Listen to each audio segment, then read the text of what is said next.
ఈ వీడియోలో మనం ఒక దంపతులపైన అమ్మవారి అనుగ్రహం ఎలా కలిగింది అనేది తెలుసుకుందాం. భక్తి శ్రద్ధలతో పూజిస్తే ఆ అమ్మవారు మన పూజల్ని ఆలకిస్తారని ఈ వీడియో ద్వారా మనకు అర్థమవుతుంది. వీడియో మాత్రం ఎక్కడ స్కిప్ చేయకండి. ముందుగా వీడియో చూస్తున్న వారు లైక్ అయితే కొట్టండి. ఆ అమ్మవారి ఆశీస్సులు ప్రతి ఒక్కరిపైన ఉండాలని మనస్ఫూర్తిగా కోరుకుంటున్నాను. హాయ్ అండి, welcome back to my channel. ఈ రోజు మన వీడియో వచ్చేసి పాల్గొన మాసం శుక్రవారం. అమ్మవారి ప్రీతికరమైన ఈ రోజున ఈ కథ విని అమ్మవారి అనుగ్రహం అయితే పొందుదాము. పూర్వకాలంలో అవంతి నగరం అనే గ్రామంలో ధర్మయ్య, శ్యామల అనే దంపతులు ఉండేవారు. ధర్మయ్య వడ్రంగి పని చేసుకుంటూ జీవితం గడిపేవాడు. ఆ దంపతులకు 3 కుమార్తెలు. ఒక సంవత్సరం కరువు కాటకాలు వచ్చి ధర్మయ్యకు పని దొరకక ఇల్లు గడవడానికి చాలా కష్టపడతాడు. ఆ తరువాత సంవత్సరం కూడా కరువుతో దేశమంతా అల్లాడిపోతుంది. ప్రజలందరూ తిండి గింజలు దొరకక నానా ఇబ్బంది పడతారు. ధర్మయ్య పరిస్థితి మరీ దారుణంగా ఉన్నది. తినడానికి 2 పూటల భోజనం కూడా దొరకక మరమరాలు తింటూ కాలం గడుపుతూ ఉంటాడు. కానీ ఆ దంపతులిద్దరూ ఇంత కష్టకాలంలో కూడా భగవంతుని మరవలేదు. వారింట్లో తరతరాల నుంచి వస్తున్న శ్రీ లక్ష్మీనారాయణుల విగ్రహం ఒకటి ఉన్నది. ఆ విగ్రహాన్ని రోజు భక్తి శ్రద్ధలతో పూజించేవారు. రోజు ఏదో ఒక పదార్థం తప్పక నైవేద్యం పెట్టేవారు.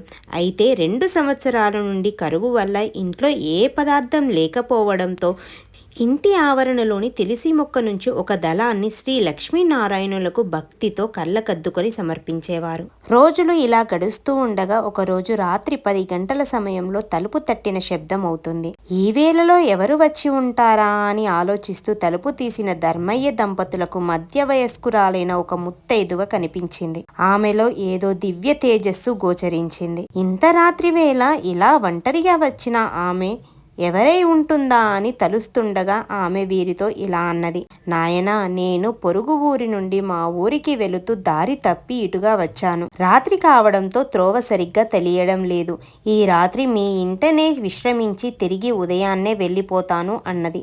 అప్పుడు ఆ దంపతులిద్దరూ ఆమెను లోపలికి రమ్మని ఆహ్వానించారు. అతిథి భగవంతుడితో సమానం అంటారు కదా.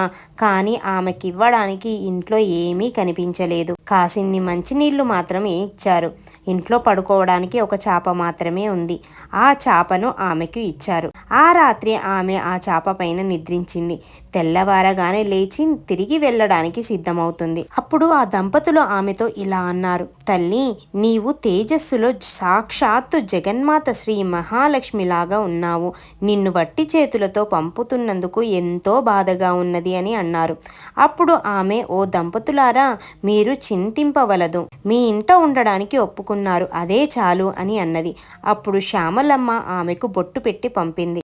ఆమె వెళ్ళిన తర్వాత కాసేపటికి ఇంట్లో ఏదో చప్పుడు వినిపించింది. ఏమిటా అని ఇల్లంతా చూడగా శ్రీ లక్ష్మీనారాయణుల విగ్రహం వద్ద నుంచి శబ్దం వస్తున్నట్లుగా వారు గమనిస్తారు.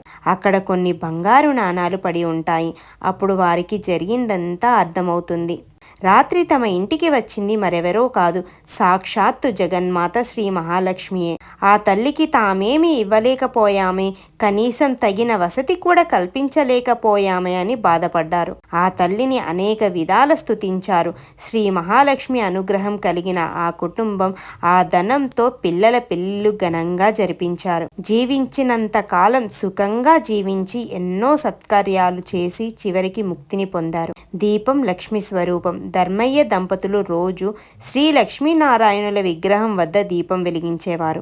ఎంతటి కష్ట సమయంలోనైనా దీపారాధన మాత్రం మానలేదు. అందువలననే శ్రీ మహాలక్ష్మి ఎంతో సంతోషించి వారిని అనుగ్రహించింది. దీపం జ్ఞాన స్వరూపం, దీపం ఐశ్వర్య స్వరూపం. దీపం ఉన్న చోట శ్రీ మహాలక్ష్మి చిరునవ్వుతో ఉంటుంది. ఎవరైతే నిత్యం దీపారాధన చేస్తారో వారు సిరి సంపదలతో తూలతూగుతారు. దేనికి లోటుండదు. ధన ధాన్యాలు సమృద్ధిగా ఉంటాయి. ఆ తల్లి అనుగ్రహం ఉన్నవారికి సర్వ సౌభాగ్యాలు లభిస్తాయి. ఓ జగజ్జనని, జగన్మాత శ్రీ మహాలక్ష్మి, నీకివే మా నమస్కారములు. ఓ మంగళప్రదాయిని, నీకివే మా ప్రణామములు. ఓ లోకేశ్వరి, నీకివే మా నమస్కారములు. భక్తుల కోర్కెలు తీర్చే కల్పవల్లివి, శ్రీమన్నారాయణి ఇష్టసఖివి, కమలముల వంటి కనులగలదానివి, సమస్త శుభములు ప్రసాదించుదానివి, నీకు జయముగాక. శ్రీలక్ష్మి కటాక్షం ఉన్నవారికి సర్వ సౌభాగ్యములు సమకూరుతాయి. దేనికి లోటు లేకుండా మన జీవితమంతా ఆనందంగా గడుస్తుంది.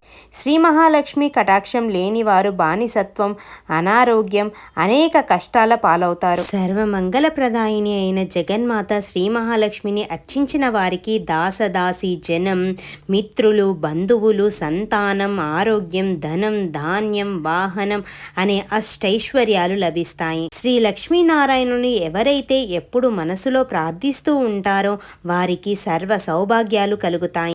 వారికి ఎటువంటి ఆపదలు దరిచేరవు.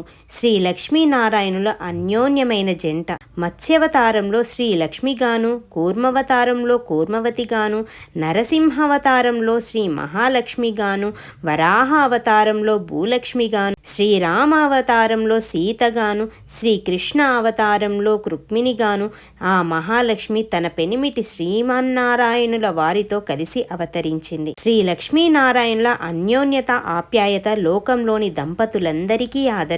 ఈ విధంగా అమ్మవారిని భక్తి శ్రద్ధలతో పూజించి అమ్మవారి కరుణా కటాక్షాలు, చల్లని ఆశీర్వాదం అందరికీ లభించాలని మనస్ఫూర్తిగా కోరుకుంటున్నాను. ఈ వీడియో కనుక మీకు నచ్చినట్లయితే లైక్ చేయండి, షేర్ చేయండి, కామెంట్ చేయండి. మరిన్ని ఇటువంటి మంచి వీడియోల కోసం నా ఛానల్ని అయితే సబ్స్క్రైబ్ చేసుకోండి. ఓం నమో నారాయణాయ నమః. ఓం శ్రీ మహాలక్ష్మీ దేవియే నమః. ఓం నమ శివాయ. శ్రీమాత్రే నమః.